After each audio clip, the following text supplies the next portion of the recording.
சொல்லு சரவணா. அம்மா,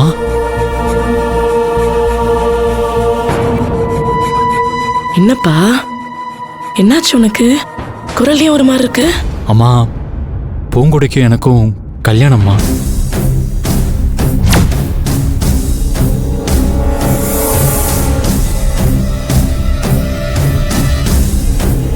என்ன சரவணா சொல்ற? அம்மா, எனக்கு வேற வழி தெரியலம்மா. ரொம்ப இக்கட்டான சூழ்நிலையில நான் எப்படியாவது பூங்குடியை காப்பாத்தி ஆகணும். சரவணா, இரு இரு இரு, அவசரப்படாத. இல்லம்மா, நான் ரொம்ப நல்லா யோசிச்சுதான் இந்த முடிவு எடுத்திருக்கேன். பூங்குடியோட அம்மா இருக்காங்க, மாமா இருக்காரு. அம்மா, எனக்கு எல்லாமே நீங்க தான்மா. உங்க முன்னால உங்க ஆசீர்வாதத்தோட இந்த கல்யாணம் நடந்திருக்கணுமா? சரவணா, சரவணா, நான் சொல்றது கேளு. தப்பு பண்ற. அம்மா இருக்கே இப்ப உனக்கு, நான் நடத்தி வைக்கிறேன். அம்மா, இல்லம்மா, அதுக்கெல்லாம் இப்ப நேரம் இல்ல. இன்னும் கொஞ்ச நேரத்துல நான் பூங்குடி கழுத்துல தாலி கட்ட போறேன்.